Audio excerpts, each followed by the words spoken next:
Selamat datang di channel Marimo-kun. Di sini kita akan menyelami petualangan epik dan tak terlupakan dari dunia One Piece, tempat Monkey D. Luffy dan kru topi jerami berlayar menantang arus untuk mencari One Piece dan mewujudkan impian menjadi Raja Bajak Laut. Setiap pulau yang mereka kunjungi membawa kisah yang penuh dengan pertarungan, misteri, dan rahasia besar tentang dunia yang penuh keajaiban ini. Dalam setiap video, Marimo-kun akan mengupas karakter-karakter ikonik, kekuatan buah iblis yang unik, dan strategi pertempuran dari setiap arc yang penuh ketegangan. Bersiaplah untuk menelusuri teori-teori mengejutkan dan fakta-fakta menarik yang mungkin belum kamu ketahui. Jadi, pastikan kamu sudah siap untuk menjelajahi dunia penuh warna dan petualangan yang luar biasa ini bersama kami. Jangan lupa subscribe dan aktifkan loncengnya, agar kamu tidak ketinggalan setiap update terbaru tentang dunia One Piece. Baiklah, mari kita mulai.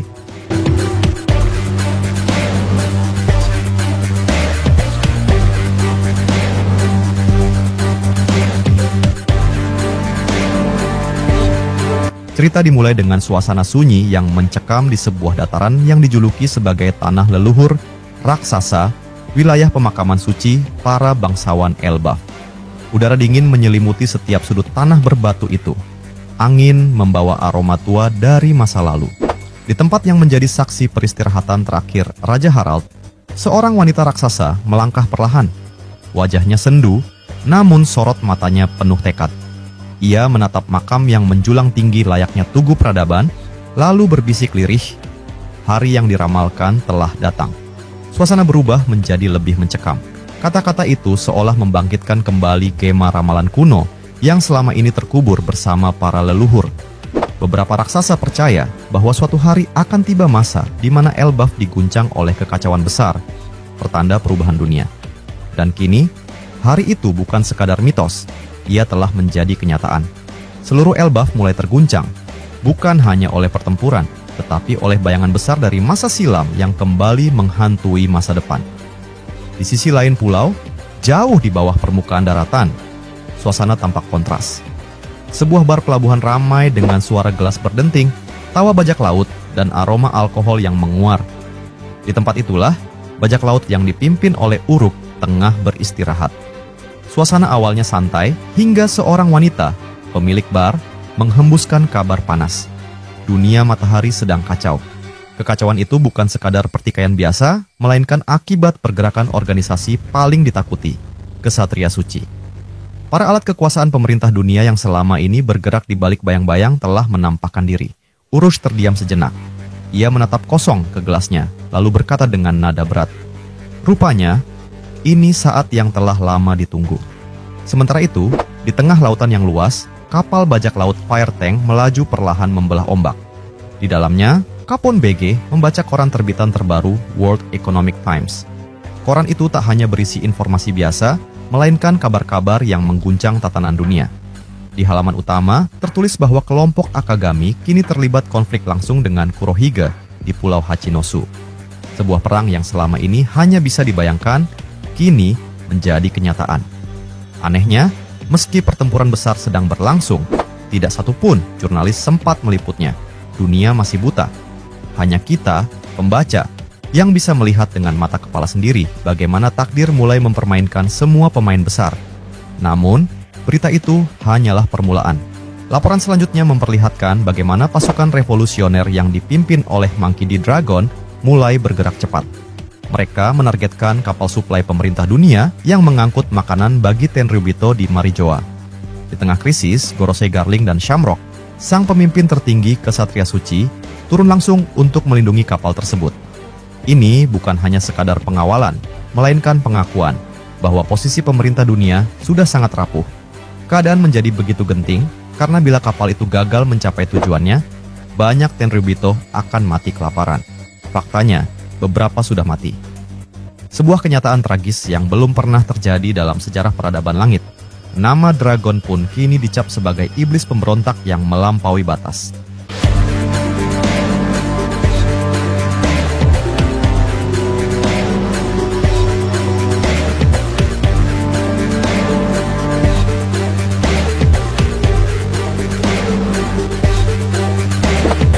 Tak berhenti di situ. BG membaca dengan lebih serius bagian yang menyebutkan bahwa sejumlah negara anggota telah secara resmi keluar dari afiliasi dengan pemerintah dunia. Sebuah langkah nekat yang belum pernah terjadi selama ratusan tahun. Alasan mundurnya cukup mengguncang. Pertama, rumor kuat tentang pembunuhan Raja Kobra oleh pemerintah dunia. Kedua, kebenaran yang dibocorkan oleh pasukan revolusi bahwa di balik Gorosei masih ada satu sosok misterius, Imusama. Dan ketiga, penolakan pemerintah dunia terhadap rencana pembangunan pemukiman rakyat biasa di Red Line sebagai upaya bertahan dari ancaman naiknya air laut, seperti yang dijelaskan oleh Vegapunk. Tiga hal ini menjadi luka yang dalam bagi kredibilitas pemerintah dunia. BG menutup koran itu dan bergumam lirih, ini awal kehancuran mereka. Sementara itu, di Pulau Hachinosu, pertempuran epik tak terhindarkan. Shanks bertarung langsung melawan Kurohige. Sengoku dan Garp, dua legenda angkatan laut, ikut bertarung, mengingatkan mereka pada insiden God Valley. Shanks berhasil menusuk jantung Kurohige, namun apa yang terjadi kemudian membuat semua orang terkejut. Kurohige tetap berdiri, ia tidak mati. Terungkap bahwa ia memiliki 3 jantung. Sebuah fakta gila yang mengaitkan dirinya dengan legenda Rox di Sebek, musuh lama Roger dan Garp. Garp langsung sadar, tubuh itu tubuh milik Rox. Pertarungan semakin brutal. Shanks mulai menggunakan teknik-teknik rahasia milik Roger, lebih dahsyat dari Kamusari. Kurohige pun terdesak. Namun, situasi berubah drastis ketika armada bajak laut aliansi Kurohige datang dari berbagai penjuru laut. Pertarungan menjadi neraka terbuka. Sengoku menggeram dan berkata, "Sudah saatnya aku melepaskan semuanya." Garp tertawa, "Aku rindu hari-hari berdarah bersama Roger. Mari kita buat sejarah lagi." Di sisi lain, Ben Beckman menghadapi Kuzan dalam duel yang sangat berbahaya. Kuzan melepaskan Awakening dari buah iblisnya, kekuatan yang pernah ia gunakan saat bertarung dengan Akainu selama 10 hari. Ben memprovokasi, "Kau pikir aku butuh 10 hari untuk mengalahkanmu? Aku hanya butuh 10 menit." Kuzan tertawa, namun tak menolak tantangan itu. Kedua raksasa itu akhirnya bertarung dengan kekuatan penuh. Dunia seakan menahan napas untuk menyaksikan hasil duel yang akan mengubah keseimbangan kekuatan global. Tak jauh dari sana, di negeri Dressrosa, Raja Riku mulai menyatukan kekuatan. Ia mengundang raja dan ratu dari negara-negara yang telah keluar dari afiliasi pemerintah dunia. Tujuannya, membentuk aliansi perdagangan dan militer yang mandiri. Dunia lama sedang runtuh, dan mereka ingin membangun dunia baru yang adil, bebas dari ketakutan, dan tidak dikendalikan oleh kasta langit. Namun, kisah tidak berhenti di sana. Di sebuah pelabuhan rahasia, kapal suplai yang dijaga ketat tiba-tiba diselimuti api besar. Di balik kobaran itu berdiri Sabo, simbol perlawanan. Ia telah ditugaskan untuk menghancurkan suplai tersebut. Para kesatria suci yang berjaga dibuat panik, dan dunia sekali lagi terguncang. Api itu bukan sekadar api biasa, itu adalah simbol bahwa api revolusi telah menyala dan tak bisa dipadamkan. Chapter 1148 adalah titik balik. Dunia One Piece kini bukan hanya berada dalam konflik, tetapi dalam proses transformasi. Segala kekuatan besar telah turun ke medan perang, dan tidak akan ada jalan mundur. Masa depan, dunia kini bergantung pada hasil dari konflik-konflik besar ini.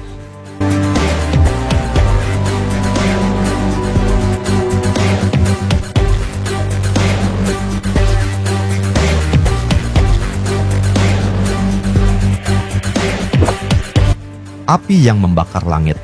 Ketika Sabo membuat para dewa kelaparan.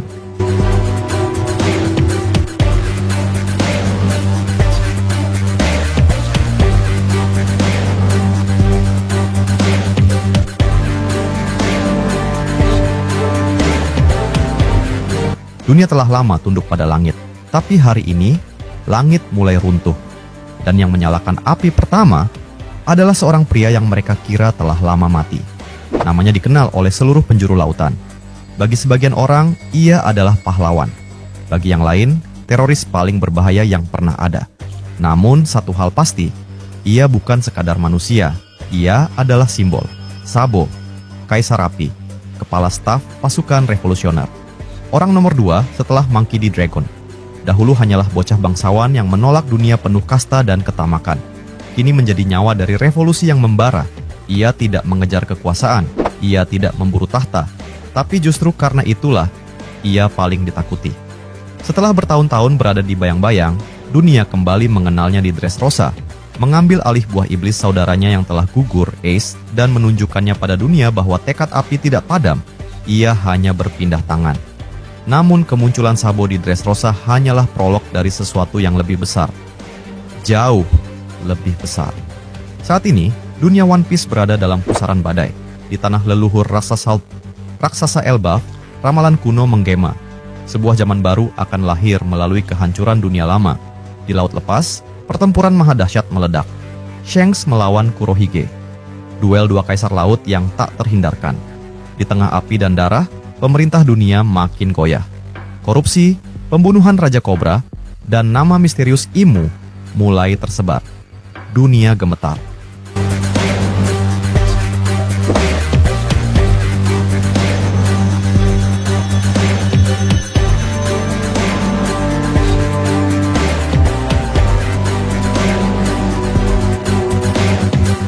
Tapi satu peristiwa mengubah segalanya. Bukan pertarungan antar Yonko, bukan punahnya kerajaan, melainkan sabotase.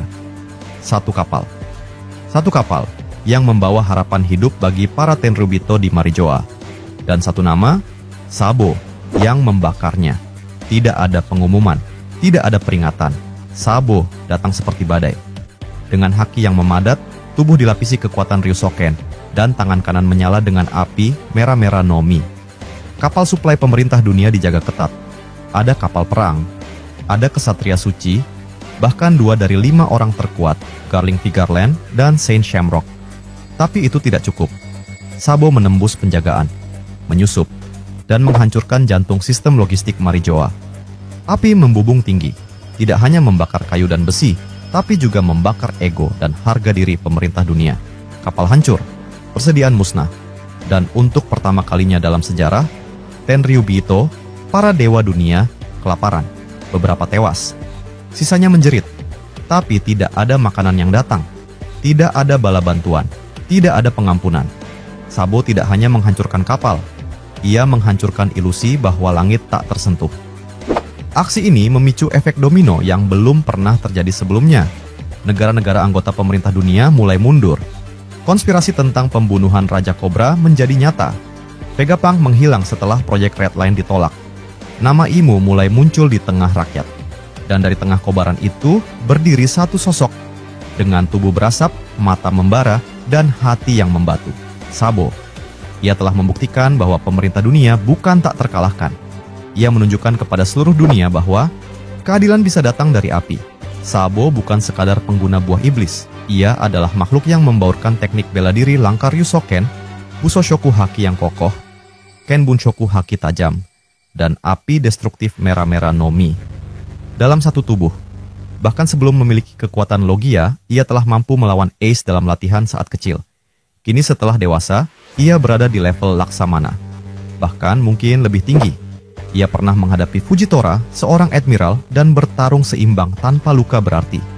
Ia mampu mengalahkan Jesus Burgess, tangan kanan Kurohige, dengan mudah. Namun yang paling menakutkan bukanlah kekuatannya, tetapi tujuannya. Sabo tidak ingin menjadi raja bajak laut. Ia tidak ingin menjadi simbol. Namun dunia tidak memilihnya. Dunia membutuhkan dia. Ketika Luffy melawan untuk kebebasan pribadi, Sabo melawan untuk kebebasan semua orang. Ia menyelamatkan Kuma. Ia membuka rahasia Marijoa. Ia membakar kapal suci. Ia menciptakan celah dalam dominasi langit. Dan yang paling penting, ia menyalakan harapan. Api yang dibawa Sabo bukan api penghancur semata. Itu adalah api harapan yang menyala di hati rakyat tertindas.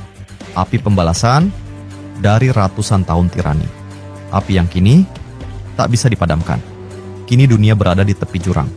Di satu sisi, para kaisar saling bertarung. Di sisi lain, pemerintah dunia panik mempertahankan sisa kekuasaan. Namun di tengah semuanya, ada api yang terus menyala. Dan nama api itu adalah Sabo.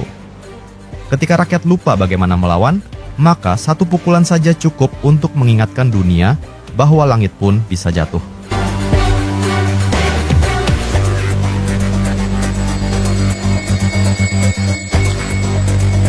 ketika dewa lapar. Awal runtuhnya kekuasaan Tenryubito.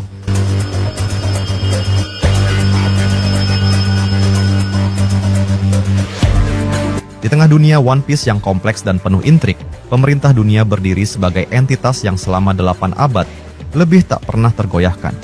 Mereka adalah warisan dari 20 kerajaan pendiri yang bersatu dalam pengkhianatan terhadap kekaisaran kuno dan menciptakan satu sistem global yang memusatkan kekuasaan pada segelintir elit.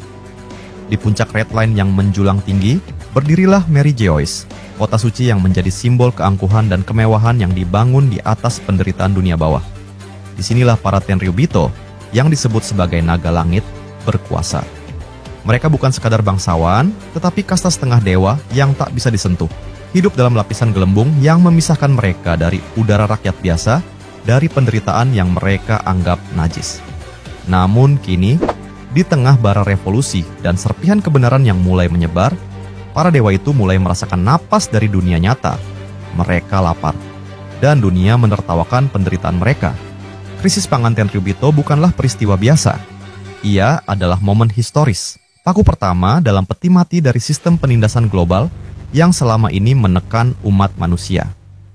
Untuk pertama kalinya dalam sejarah modern dunia, suplai makanan ke Mary Geoise gagal mencapai tujuan. Kapal-kapal pengangkut logistik dihancurkan, jalur distribusi diganggu, dan kekuatan yang selama ini bekerja dalam senyap akhirnya menampakkan dirinya dengan nyala api terang benderang. Api itu berasal dari tangan Sabo, simbol harapan dan pemberontakan, yang membakar kapal suplai terakhir di sebuah pelabuhan rahasia.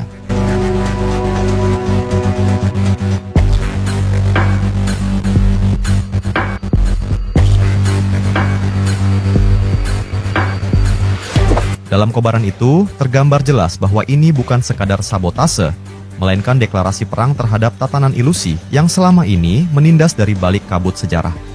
Reaksi pemerintah dunia pun mencerminkan betapa genting situasi ini. Untuk pertama kalinya dalam beberapa dekade, para Gorosei, 5 penguasa tertinggi yang berada di bawah Imusama, turun langsung bersama kesatria suci seperti Garling Vigarland dan Shamrock. Tindakan mereka bukanlah bentuk kekuatan, melainkan pengakuan diam-diam bahwa dunia mereka sedang runtuh. Ketika para penguasa yang selama ini hanya memberi perintah dari balik tirai akhirnya harus turun ke medan perang, itu berarti sistem telah kehilangan kendali. Dunia melihat dan dunia mengerti. Jika makanan saja tak bisa mereka lindungi, maka apalagi yang bisa mereka jaga? Krisis ini terjadi bukan dalam ruang hampa. Ia meledak di tengah badai yang lebih besar. Pengkhianatan negara-negara anggota terhadap pemerintah dunia. Beberapa kerajaan mulai menarik diri dari aliansi global yang selama ini dianggap suci. Penyebabnya adalah 3 luka besar yang membusuk di jantung kekuasaan. Pembunuhan Raja Kobra yang secara luas diyakini dilakukan oleh pemerintah dunia sendiri. Pengungkapan eksistensi Imusama, sosok misterius yang ternyata memegang kendali tertinggi di balik bayang-bayang Gorosei, dan penolakan terhadap rencana ilmiah Vegapunk untuk menyelamatkan dunia dari bencana ekologis yang akan datang. Dalam dunia yang semakin kacau, para penguasa langit justru menolak untuk memberi tempat kepada rakyat biasa, menolak membangun pemukiman baru di Red Line, dan justru mempertahankan eksklusivitas mereka di saat dunia membutuhkan kolaborasi. Dalam narasi besar ini, kekacauan yang melanda dunia terasa seperti gema dari ramalan kuno yang dilantunkan di tanah leluhur raksasa Elbaf. Para raksasa dalam kesunyian yang mistis telah mempersiapkan diri untuk hari yang diramalkan. Hari ketika dunia berguncang dari ujung ke ujung, ketika peradaban lama mulai retak dan masa depan tak lagi bisa ditebak.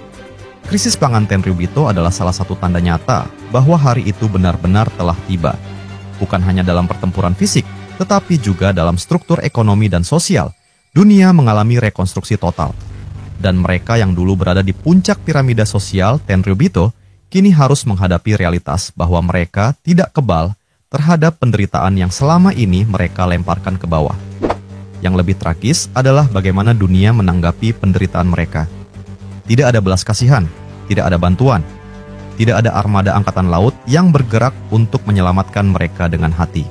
Sebaliknya, masyarakat di berbagai wilayah menyambut kabar kelaparan di Mary Geoise dengan diam yang penuh kepuasan. Inilah bentuk balas dendam paling halus dari rakyat jelata yang selama berabad-abad telah ditindas. Ironisnya, Di saat mereka yang lapar adalah rakyat biasa, pemerintah dunia menciptakan sistem budak dan penghisapan. Tapi ketika yang kelaparan adalah para naga langit, dunia menyebutnya sebagai keadilan ilahi. Pasukan revolusioner kini tidak lagi dianggap sekadar kelompok separatis. Mereka telah berubah menjadi aktor sejarah. Dalam tangan Dragon dan para komandannya, termasuk Sabo, terletak masa depan dunia baru. Dunia tanpa Tenryubito. Dunia tanpa kasta langit. Dunia di mana tidak ada lagi yang memiliki hak ilahi untuk membeli manusia sebagai budak. Krisis pangan ini hanyalah permulaan. Bila suplai makanan bisa dihentikan, maka suplai senjata, teknologi, bahkan informasi pun akan menjadi target selanjutnya. Pemerintah dunia kini menghadapi lawan yang bukan hanya kuat secara fisik, tetapi juga strategis secara politis dan visioner secara ideologis. Dalam koran World Economic Times yang dibaca oleh Kapon BG, tercetak jelas pernyataan bahwa ini adalah awal kehancuran mereka. Dunia tidak lagi berada di bawah bayang-bayang tunggal kekuasaan absolut. Ia sedang bergerak menuju transformasi menyeluruh. Tatanan dunia lama sedang sekarat dan tidak akan ada jalan untuk kembali. Bahkan para raksasa Elbaf, bajak laut dari berbagai generasi, dan kerajaan-kerajaan yang dulu tunduk, kini mulai mengambil posisi. Ketika Tenryubito lapar dan tak ada tangan yang memberi, maka itulah momen paling jujur dalam sejarah kekuasaan. Dunia tidak lagi peduli. Dunia telah memilih untuk bangkit.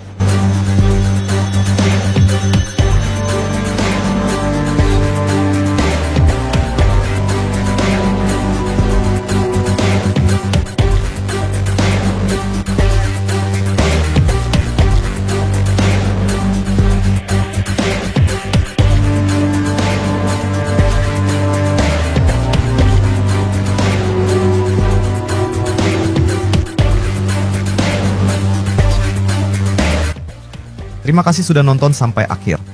Jangan lupa kasih like kalau kalian suka konten ini, share ke teman-teman kalian yang juga suka One Piece, dan tentunya subscribe biar kalian nggak ketinggalan video terbaru dari Marimo Kun.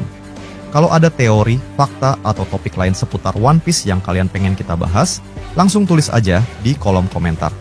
Sampai jumpa di pembahasan berikutnya, dan teruslah berlayar bersama kru Mugiwara. Salam nakama.